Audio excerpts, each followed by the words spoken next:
I'd like to tell you about the strangest secret in the world.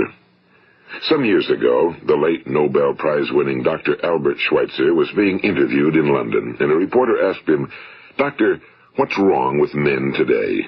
And the great doctor was silent a moment, and then he said, "Men simply don't think." It's about this that I want to talk with you. We live today in a golden age. This is an era that man has looked forward to, dreamed of, and worked toward for thousands of years. But since it's here, we pretty well take it for granted. We in America are particularly fortunate to live in the richest land that ever existed on the face of the earth, a land of abundant opportunity for everyone. But do you know what happens?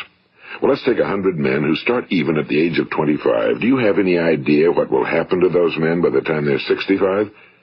These 100 men who all start even at the age of 25 believe they're going to be successful. If you ask any one of these men if he wanted to be a success, he'd tell you he did. And you'd notice that he was eager toward life, that there was a certain sparkle to his eye, an erectness to his carriage, and life seemed like a pretty interesting adventure to him. But by the time they're 65, 1 will be rich. 4 will be financially independent. 5 will still be working. 54 will be broke. Now think a moment. Out of the 100, only 5 make the grade. Now why do so many fail? What has happened to the sparkle that was there when they were 25? What's become of the dreams, the hopes, the plans? And why is there such a large disparity between what these men intended to do and what they actually accomplished? When we say about 5% achieve success, we have to define success. And here's the best definition I've ever been able to find. Success is the progressive realization of a worthy ideal. If a man is working toward a predetermined goal and knows where he's going, that man is a success. If he's not doing that, he's a failure. Success is the progressive realization of a worthy ideal. Rollo May, the distinguished psychiatrist, wrote a wonderful book called Man's Search for Himself. And in this book he says, the opposite of courage in our society is not cowardice. It is conformity. And there you have the trouble today. It's conformity, people acting like everyone else without knowing why, without knowing where they're going. Now think of it. In America right now, there are over 18 million people 65 years of age and older. And most of them are broke. They're dependent on someone else for life's necessities. Now, we learn to read by the time we're 7. We learn to make a living by the time we're 25. Usually by that time, we're not only making a living, we're supporting a family. And yet by the time we're 65, we haven't learned how to become financially independent in the richest land that has ever been known. Why? We conform. And the trouble is that we're acting like the wrong percentage group, the 95 who don't succeed. Now, why do these people conform? Well, they really don't know. These people believe that their lives are shaped by circumstances, by things that happen to them, by exterior forces. They're outer-directed people. A survey was made one time that covered a lot of men, working men, and these men were asked, "Why do you work? Why do you get up in the morning?" 19 out of 20 had no idea. If you ask them, they'll say, well, everyone goes to work in the morning, and that's the reason they do it, because everyone else is doing it. Now let's get back to our definition of success. Who succeeds? The only person who succeeds is the person who is progressively realizing a worthy ideal. He's the person who says, I'm going to become this, and then begins to work toward that goal. I'll tell you who the successful people are. A success is the school teacher who's teaching school because that's what he or she wants to do. The success is the woman who's a wife and mother because she wanted to become a wife and mother and is doing a good job of it. The success is the man who runs the corner gas station because that was his dream. That's what he wanted to do. The success is the successful salesman who wants to become a top-notch salesman and grow and build with his organization. A success is anyone who is doing deliberately a predetermined job because that's what he decided to do deliberately. But only 1 out of 20 does that. That's why today there isn't really any competition unless we make it for ourselves. Instead of competing, all we have to do is create. You know, for 20 years, I looked for the key which would determine what would happen to a human being. Was there a key I wanted to know which would make the future a promise that we could foretell to a large extent? Was there a key that would guarantee a person's becoming successful if he only knew about it and knew how to use it? Well, there is such a key, and I've found it. Have you ever wondered why so many men work so hard and honestly without ever achieving anything in particular, and others don't seem to work hard and yet seem to get everything? They seem to have the magic touch. You've heard them say that about someone. Everything he touches turns to gold. And have you ever noticed that a man who becomes successful tends to continue to become successful? And on the other hand, have you noticed how a man who's a failure tends to continue to fail? Well, it's because of goals. Some of us have goals, some don't. People with goals succeed because they know where they're going. It's that simple. Think of a ship leaving a harbor, and think of it with the complete voyage mapped out and planned. The captain and crew know exactly where it's going and how long it'll take. It has a definite goal. Now, 9,999 times out of 10,000, it will get to where it started out to get. Now, let's take another ship, just like the first, only let's not put a crew on it or a captain at the helm. Let's give it no aiming point, no goal, no destination. We just start the engines and let it go. I think you'll agree with me that if it gets out of the harbor at all, it will either sink or wind up on some deserted beach, a derelict. It can't go anyplace because it has no destination and no guidance, and it's the same with a human being. Take the salesman, for example. There's no other person in the world today with the future of a good salesman. Selling is the world's highest paid profession, if we're good at it and if we know where we're going. Every company needs top-notch salesmen, and they reward those men. The sky's the limit for them. But how many can you find? Someone once said the human race is fixed, not to prevent the strong from winning, but to prevent the weak from losing. The American economy today can be likened to a convoy in time of war. The entire economy is slowed down to protect its weakest link, just as the convoy had to go at the speed that would permit its slowest vessel to remain in formation. That's why it's so easy to make a living today. It takes no particular brains or talent to make a living and support a family today. So we have a plateau of so-called security, if that's what a person's looking for. But we do have to decide how high above this plateau we want to aim. Now let's get back to the strangest secret in the world, the story that I wanted to tell you today. Why do men with goals succeed in life and men without them fail? Well, let me tell you something which, if you really understand it, will alter your life immediately. If you understand completely what I'm going to tell you from this moment on, your life will never be the same again. You will suddenly find that good luck just seems to be attracted to you. The things you want just seem to fall in line, and from now on you won't have the problems, the worries, the gnawing lump of anxiety that perhaps you've experienced before. Doubt, fear, well, they'll be things of the past. Here's the key to success and the key to failure. We become what we think about. Now let me say that again. We become what we think about. Throughout all history, the great wise men and teachers, philosophers and prophets have disagreed with one another on many different things. It's only on this one point that they are in complete and unanimous agreement. Listen to what Marcus Aurelius, the great Roman emperor, said. A man's life is what his thoughts make of it. Disraeli said this, everything comes if a man will only wait. I've brought myself by long meditation to the conviction that a human being with a settled purpose must accomplish it, and that nothing can resist a will that will stake even existence for its fulfillment. Ralph Waldo Emerson said this, a man is what he thinks about all day long. William James said, the greatest discovery of my generation is that human beings can alter their lives by altering their attitudes of mind. And he also said, we need only in cold blood act as if the thing in question were real, and it will become infallibly real by growing into such a connection with our life that it will become real. It will become so knit with habit and emotion that our interest in it will be those which characterize belief. And he also said, if you only care enough for a result, you will almost certainly attain it. If you wish to be rich, you will be rich. If you wish to be learned, you will be learned. If you wish to be good, you will be good. Only you must then really wish these things and wish them exclusively, and not wish at the same time 100 other incompatible things just as strongly. In the Bible you read in Mark 9:23, if thou canst believe, all things are possible to him that believeth. My old friend Dr. Norman Vincent Peale put it this way, this is one of the greatest laws in the universe. Fervently do I wish I had discovered it as a very young man. It dawned upon me much later in life, and I found it to be one of the greatest, if not my greatest discovery outside of my relationship to God. The great law, briefly and simply stated, is that if you think in negative terms, you will get negative results. If you think in positive terms, you will achieve positive results.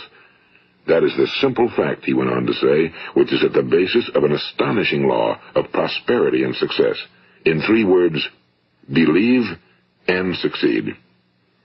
William Shakespeare put it this way: our doubts are traitors and make us lose the good we oft might win by fearing to attempt.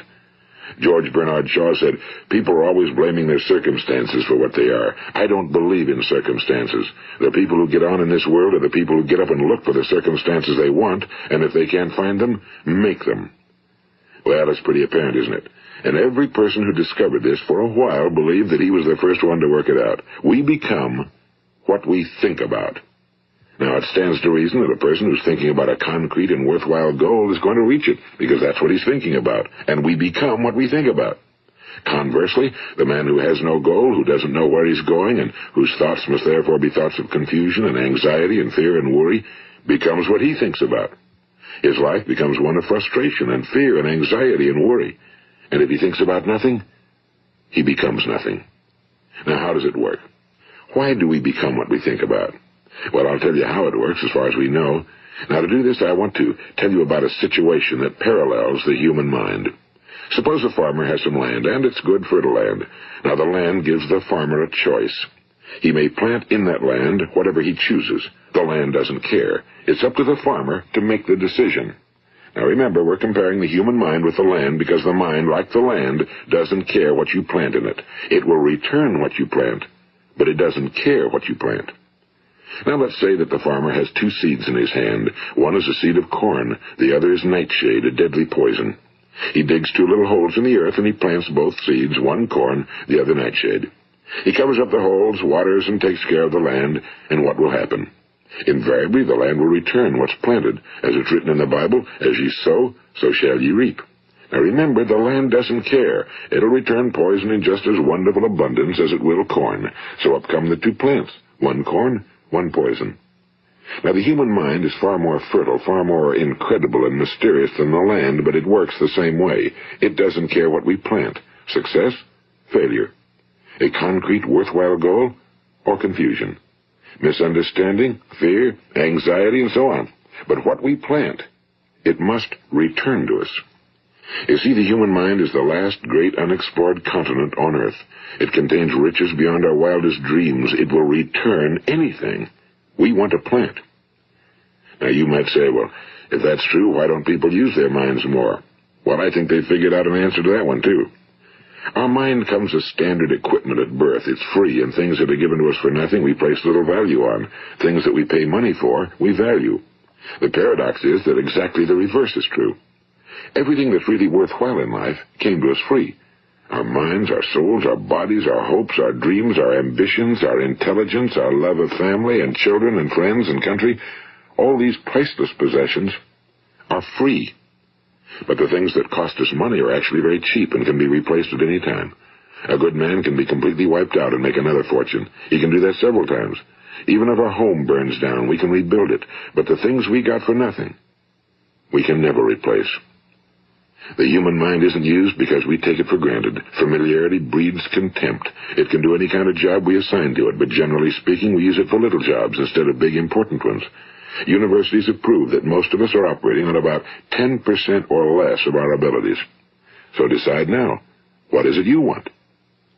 Plant your goal in your mind. It's the most important decision you ever make in your entire life. What is it you want? Do you want to be an outstanding salesman? A better worker at your particular job? Do you want to go places in your company? In your community? Do you want to get rich? All you've got to do is plant that seed in your mind, care for it, work steadily toward your goal, and it will become a reality.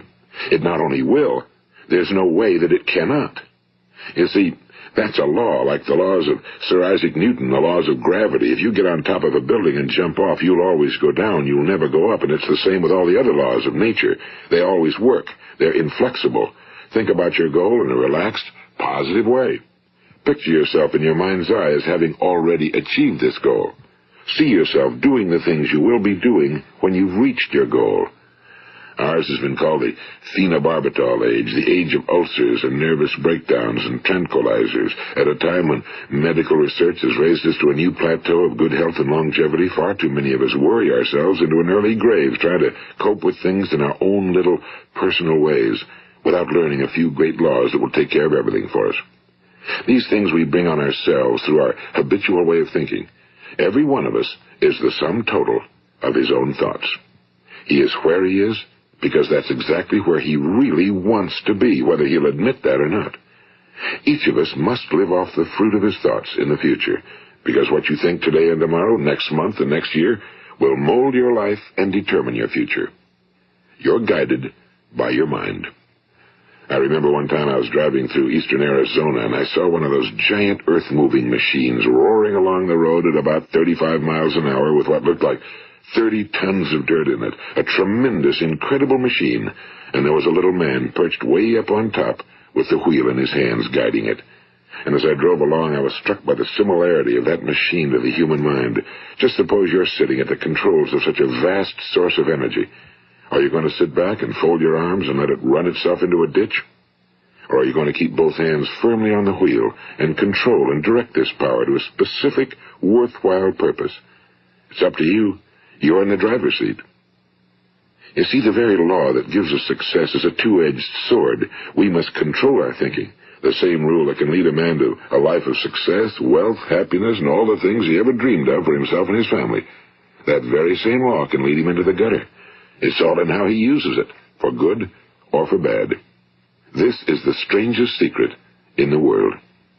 Now, why do I say it's strange, and why do I call it a secret? Actually, it isn't a secret at all. It was first promulgated by some of the earliest wise men, and it appears again and again throughout the Bible, but very few people have learned it, understand it. That's why it's strange, and why for some equally strange reason it virtually remains a secret. I believe that you could go out and walk down the main street of your town and ask one man after another what the secret of success is, and you probably wouldn't run into one man in a month who could tell you. Now, this information is enormously valuable to us if we really understand it and apply it. It's valuable to us not only for our own lives, but the lives of those around us, our families, employees, associates, and friends. Life should be an exciting adventure. It should never be a bore. A man should live fully, be alive. He should be glad to get out of bed in the morning. He should be doing a job he likes to do because he does it well. One time I heard Grove Patterson, the great late editor-in-chief of the Toledo Daily Blade, make a speech, and as he concluded his speech, he said something I've never forgotten. He said, "My years in the newspaper business have convinced me of several things. Among them, that people are basically good, and that we came from someplace, and we're going someplace.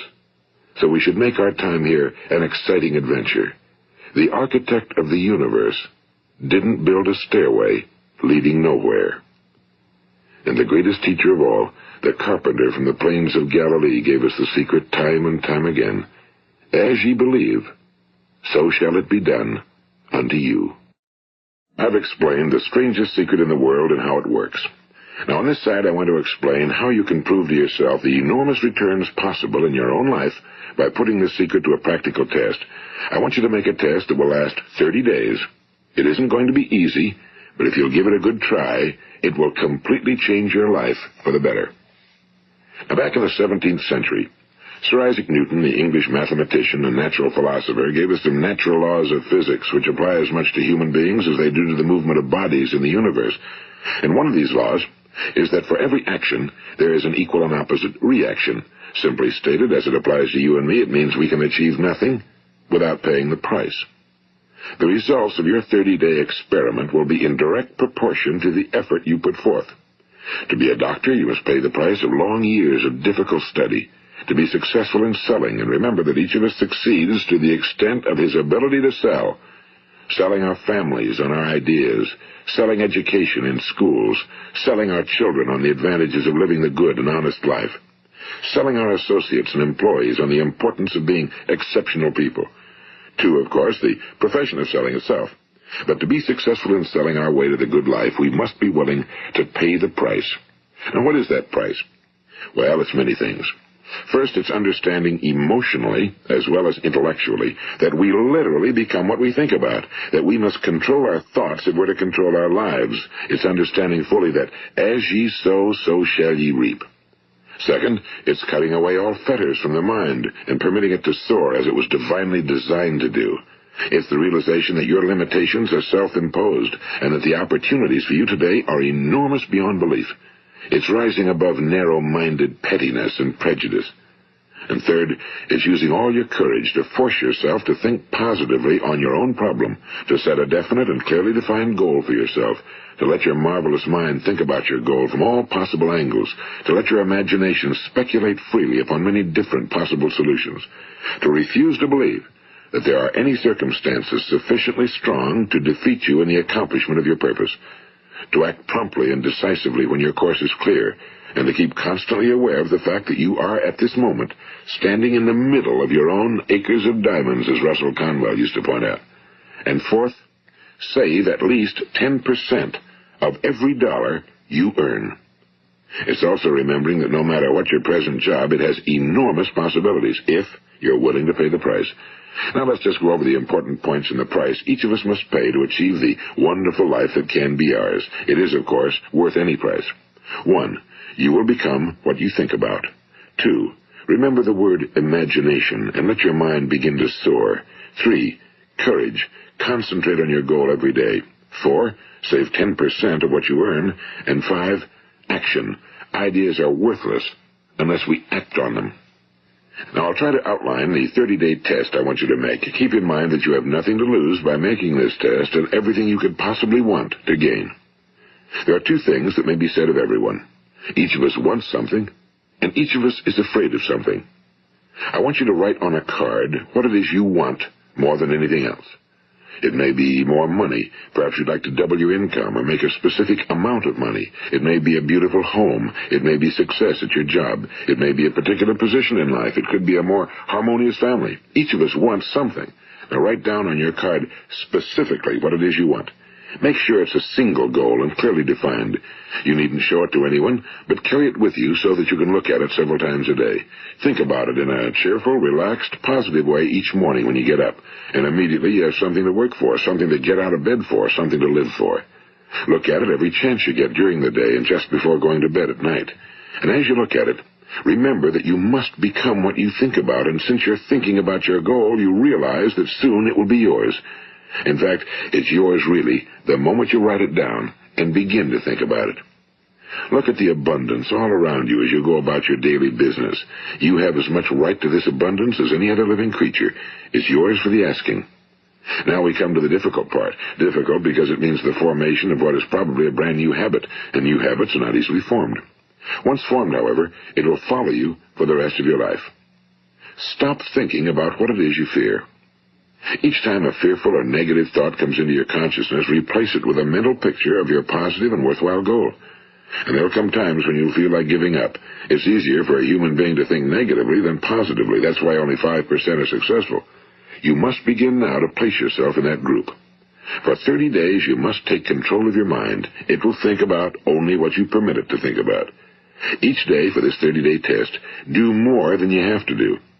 In addition to maintaining a cheerful, positive outlook, give of yourself more than you've ever done before. Do this knowing that your returns in life must be in direct proportion to what you give. The moment you decide on a goal to work toward, you're immediately a successful person. You are then in that rare and successful category of people who know where they're going. Out of every 100 people, you belong to the top 5.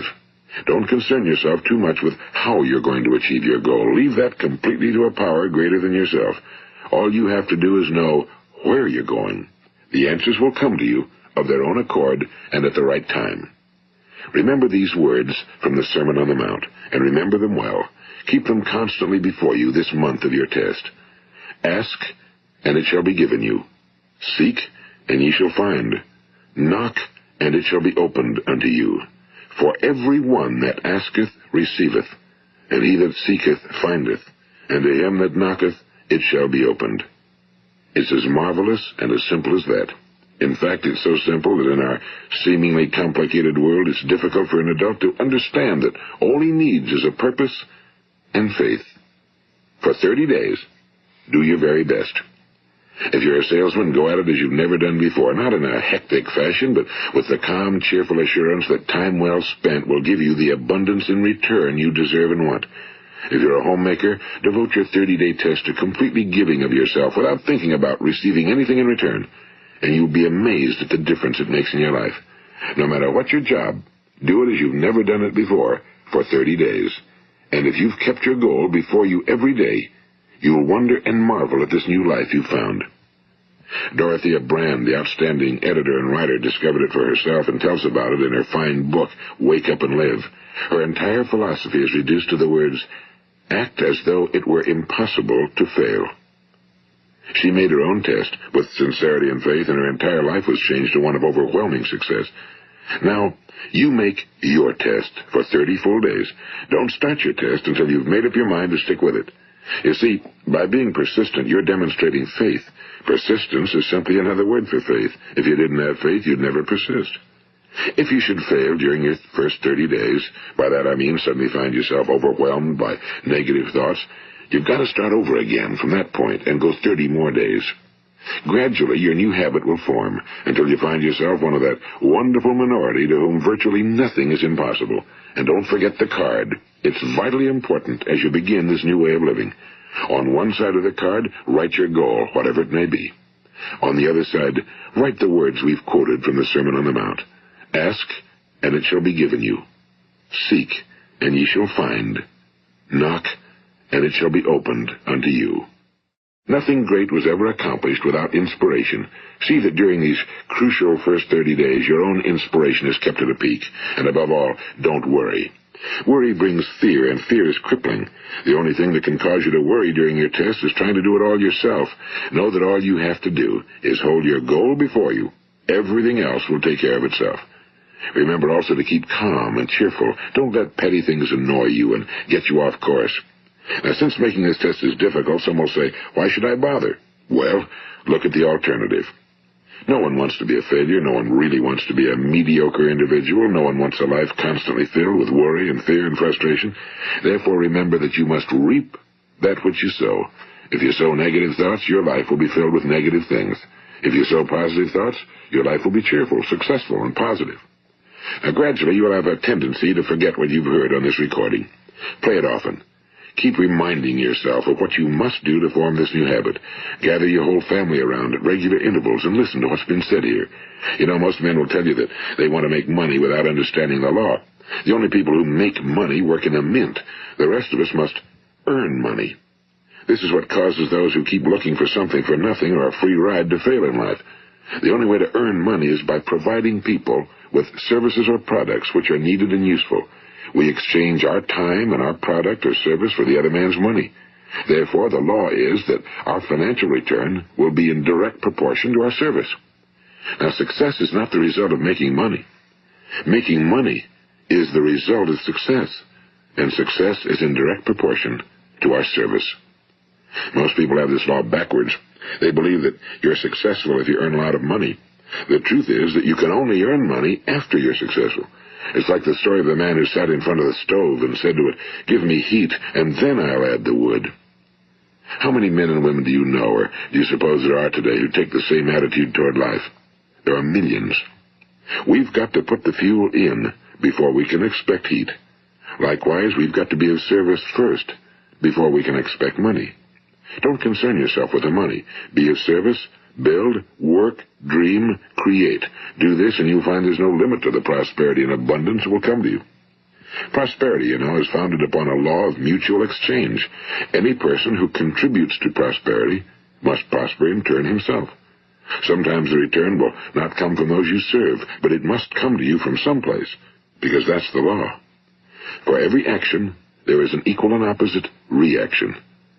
As you go daily through your 30-day test period, remember that your success will always be measured by the quality and quantity of service you render, and money is a yardstick for measuring this service.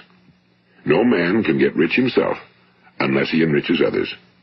Now, there are no exceptions to a law. You can drive down any street in America and from your car estimate the service that's being rendered by the people living on that street. Had you ever thought of this yardstick before? It's interesting. Some, like ministers and priests and other devoted people, measure their returns in the realm of the spiritual, but again, their returns are equal to their service.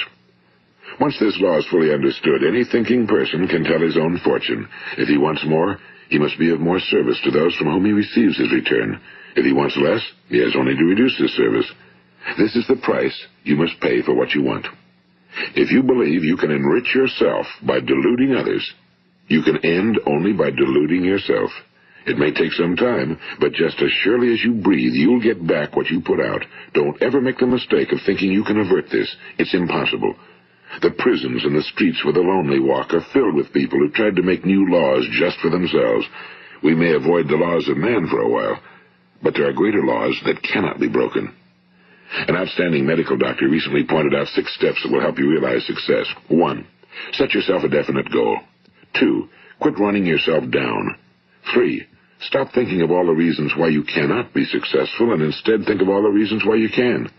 4. Trace your attitudes back through your childhood and try to discover where you first got the idea you couldn't be successful, if that's the way you've been thinking. 5.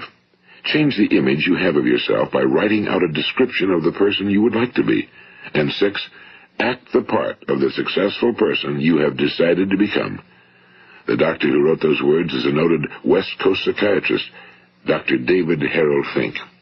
Do what the experts since the dawn of recorded history have told you must do. Pay the price by becoming the person you want to become. It's not nearly as difficult as living unsuccessfully. Make your 30-day test, then repeat it again, and each time it will become more a part of you until you'll wonder how you could ever have lived any other way. Live this new way, and the floodgates of abundance will open and pour over you more riches than you may have dreamed existed. Money? Yes, lots of it. But what's more important, you'll have peace. You'll be in that wonderful minority who lead calm, cheerful, successful lives. Start today. You have nothing to lose, but you have a whole life to win. This is Earl Nightingale, and thank you.